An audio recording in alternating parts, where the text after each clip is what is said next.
Hello once again, watchers of good anime. My name is Nick Pell, and this is my review of Violet Evergarden Eternity and the Auto Memory Doll. Now this film is based on the Violet Evergarden show anime, which is on Netflix, which debuted back in 2018. It's also one of my favorite anime of all time, so just bear that in mind. There's probably a little bit of bias going into this review. But the main thing that you really need to know about Violet is that her job is an auto memory doll, and then that basically means that she goes around to whoever needs her services and helps them to write letters or other sort of documents or transcripts or what have you for a certain individual or for a certain purpose, and trying to convey the emotions and feelings that the person is trying to express in those letters to the best of her ability. Very early on in the movie, we see Violet go and meet to do a 3-month job with a young woman named Amy. She basically has to teach this young girl how to be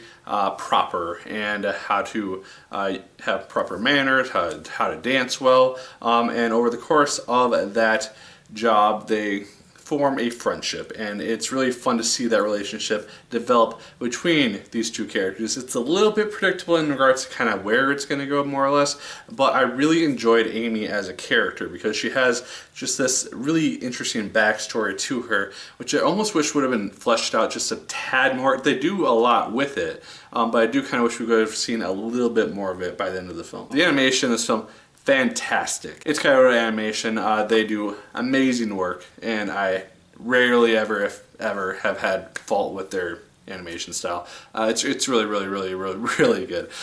So yeah, animation looks beautiful, gorgeous. Character models are fantastic.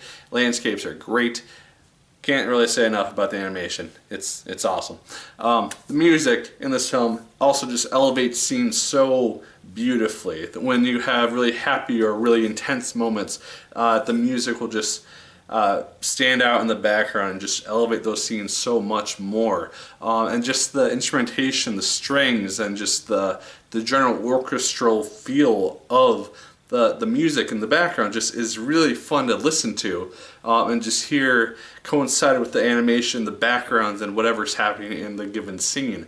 It just works really fantastically and masterfully, in my opinion. Now, the only real negative that I kind of have about this film is that it doesn't necessarily feel like a full movie, but more so just two episodes put together.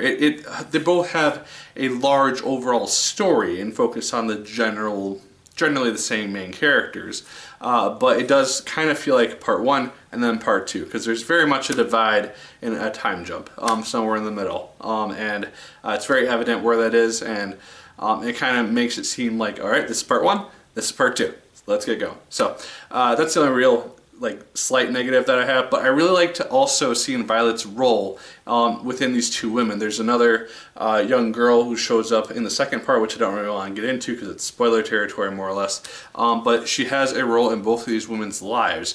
And it's really interesting to see how similar her role is within, and how she interacts with both of them in a sisterly way, but also in a very mentorish way and a friendship way, and just seeing her take lessons from Amy, who's the first girl, and bring them into the second girl in the second half. There's also really fun callbacks. You don't really have to have seen the original anime to appreciate the film. It helps, obviously, because you know more about Violet, you know more about her backstory, certain callbacks, and there are callbacks in this film. There are references to events which happened in the original show, which I really appreciate. Again, they don't really mean anything if you haven't seen the show, and you don't really need to have known what they meant, but I think that's a really nice thing to show that this film does take place pretty much after many of the events which took place in the anime, and it just kind of gives it a little bit more breadth. It makes it feel like a continuation of that story, and I really appreciated that. The film's also kind of funny. It has subtle humor to it, just in regards to Violet's dialogue and just her not necessarily being as in the know about just kind of normal behavior of like what an average girl would do, or just things of that sort, like playing with her hair and things like that. It just has a lot of fun humor with dialogue and just character moments and interactions, which I thought worked really well, especially with the second character, who's the main girl.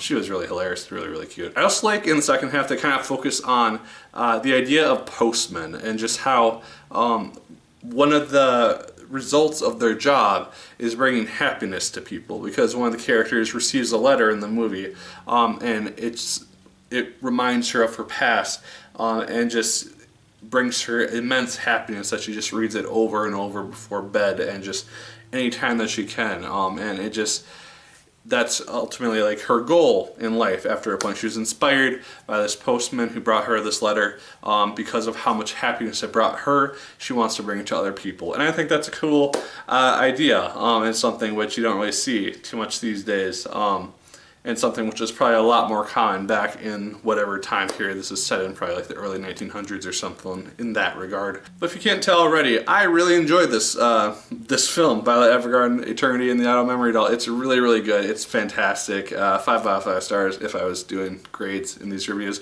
It's fantastic. If you're a fan of the show, definitely see it if you have the opportunity. I think it's in theaters for at least one more night tomorrow as of filming this.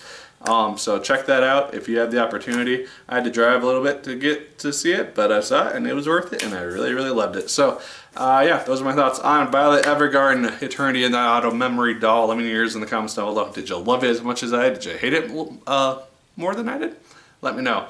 Like, favorite, comment, and subscribe once again if you so choose. I appreciate it immensely. What other anime films, which are based on existing franchises that are coming out supposedly this year, are you looking forward to? I'd love to hear your thoughts and what I should try to check out later this year in the comments down below. My name is, once again everyone, Nick Pell, and as always, keep on watching.